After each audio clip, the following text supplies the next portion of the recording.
Pessoal, bom dia, né? Tô gravando à noite, boa noite. Hoje a gente vai ter uma aula sobre o chamado Reino dos Francos. Então, só recapitulando as últimas aulas, a gente viu como o feudalismo se formou, e o feudalismo ele foi uma coisa que se resultou após o fim do Império Romano. Então, na última aula a gente viu os motivos da queda do Império Romano, né, que foi aquela reação em cadeia de uma coisa gerando a outra, e depois antes a gente viu sobre as características do feudalismo. Vou relembrá-los, né?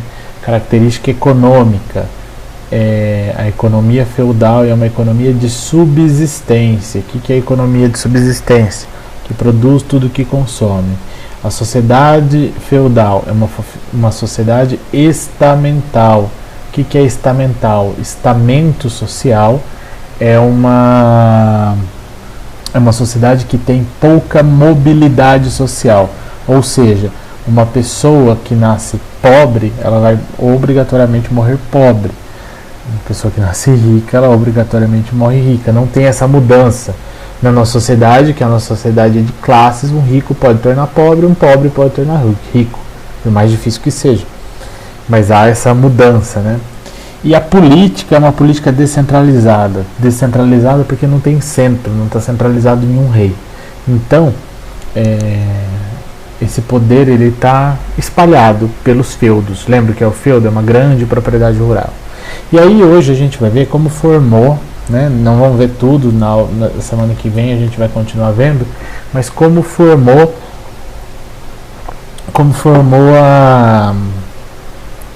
o Reino dos Francos. O Reino dos Francos é um reino que vai se formar logo após o fim do Império Romano, né?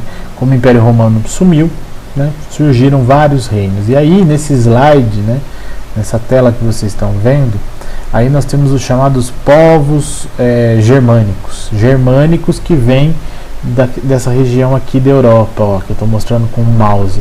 Essa região aqui é a região da atual Alemanha, por exemplo. Mas vários povos que surgiram aqui, eles dominaram boa parte da Europa. Então você tem os chamados francos, os lombardos, visigodos, anglos, saxões, etc. A gente vai ver só os francos, né?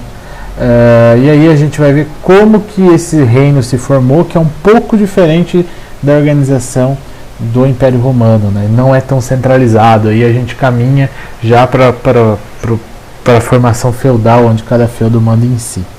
Então,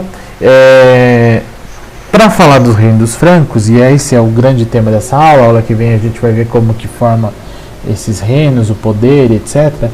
Mas para falar do Reino dos Francos, uma coisa muito importante é entender o poder da Igreja Católica. Nas duas últimas aulas a gente teve o tema sobre a Igreja Medieval. O que significava a questão da Igreja Medieval? A Igreja Medieval, a gente viu dois casos que demonstram o poder da Igreja Medieval. Um dos casos é o Cisma do Ocidente e o outro é a chamada questão das investiduras. Os dois casos basicamente os reis querem controlar a nomeação de bispos ou controlar a nomeação do Papa. O Papa é o líder da Igreja, né? Por quê? Porque a Igreja tinha muito poder. Quem controlasse politicamente a Igreja controlava boa parte da população. Porém, a gente vai falar agora de um período anterior ainda, que a Igreja ainda não era tão poderosa. E qual a grande lição dessa aula é tentar entender como começou a concentração de poder da Igreja. Então, vamos lá, né? O Reino Franco ele vem de uma região chamada Gália. A Gália é a atual França, né? Por isso que Reino Franco, França, né? A palavra até parece. O Reino Franco é aquilo que vai dar origem, bem depois, o país da França na Europa. Existia, enquanto o Império Romano estava acontecendo, né? Ainda tinha Império Romano, os francos eles entraram em várias guerras contra um outro povo chamado povo Huno.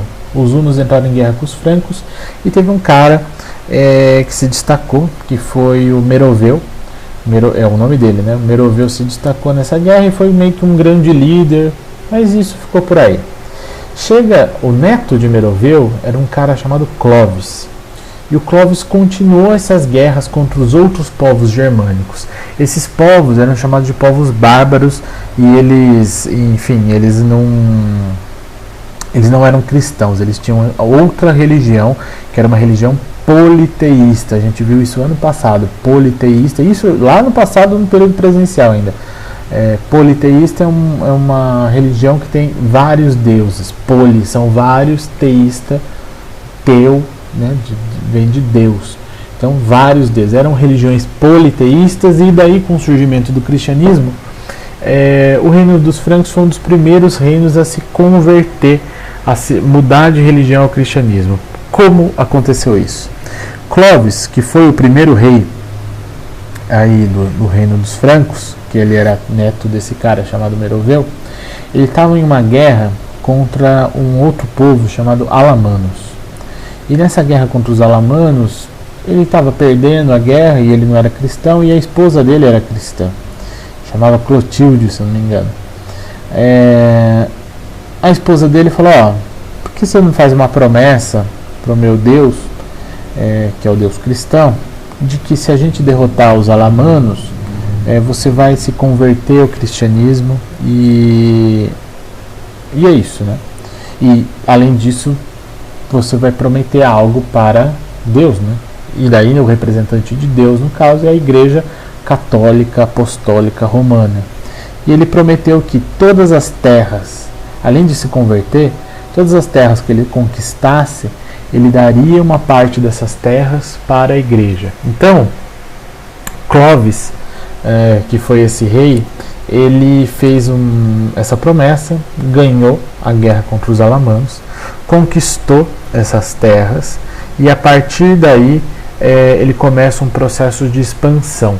Esse processo de expansão acontecia que toda vez que o reino dos francos ganhava terra, toda vez a igreja também ganhava terras. Então, como ele era o rei, as pessoas abaixo dele começaram a falar: o rei mudou de religião, talvez eu também preciso mudar. E daí várias e várias pessoas foram se convertendo ao cristianismo, e aí o cristianismo foi se tornando a religião poderosa que acabou se tornando. No caso, assim, o cristianismo aí nesse período ainda não tem divisão, tá? Só existe uma religião cristã. Hoje em dia tem, sei lá, os evangélicos, luteranos, protestantes, presbiterianos, tem a igreja ortodoxa. Nessa época não existia nada disso. Só existia a Igreja Católica Romana, certo? A gente vai ver ao longo desse ano como o cristianismo se divide aí com essas outras igrejas. Mas, nesse período, então, ele se converte à Igreja Católica Romana. E eu disse que a igreja fica poderosa, mas o que significa ser poderoso nesse período? Primeira coisa, quando a gente fala de uma pessoa ou uma instituição, um país rico, nessa época, não se trata de riqueza sempre pensar em dinheiro.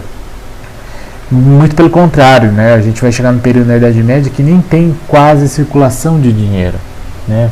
Só tinha dinheiro em alguns reinos, outros não tinham dinheiro.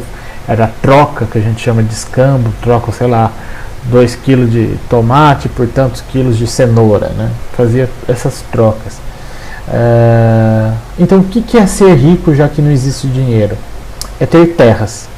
Quem possui mais terras acaba sendo o mais rico. Isso a gente viu ano passado com Grécia, que lá no topo, né, da pirâmide social, os eupátridas eram os mais ricos. Eupátridas significa literalmente bem-nascidos, eram as pessoas que tinham terra. Então, em Roma, eram outros chamados de patrícios, era quem tinha terra. No feudalismo, eu passei a pirâmide social para vocês há 2 aulas atrás. Quem está no topo, né, é o clero, membro da igreja, e os senhores feudais, os nobres, que tinham terra. Então, ter terra é ter riqueza nesse período. Se toda vez que o reino franco conquistasse uma terra, ele doasse parte dessa terra para a igreja ia se acumulando terra, e portanto ia ficando cada vez mais poderosa, e cada vez mais rica. Então, a gente vai ver como a igreja teve esse poder todo que a gente discutiu nas aulas sobre igreja medieval, que os reis querendo influenciar, e como isso vai ser importante para outros fatos, por exemplo, que a gente vai estudar daqui um mês mais ou menos, ou menos, daqui 2, 3 semanas, que a gente vai estudar sobre as cruzadas e os islâmicos, né, outra religião daí não cristã, o chamado islamismo. Aqui nesse slide tem algumas coisas que eu já vou falar só na aula que vem, mas eu quero chamar atenção para esse quadradinho aqui, ó. Quando no século VIII os francos ganharam a guerra contra os chamados lombardos, eles entregaram as terras da Itália central para o Papa Estevão II. Essas terras foram chamadas de Estados Pontifícios, né? A igreja, eu vou mostrar um mapa aqui, tá vendo esse território aqui em branco? Esse território é como se fosse o país da igreja. Foram territórios, terras, que eram literalmente do Papa, né? Então a igreja começou a ganhar muitas terras e acabou sendo muito poderosa. Aqui, bom, esse mapa a gente vai ver a aula que vem e eu vou voltar a esse slide na aula que vem.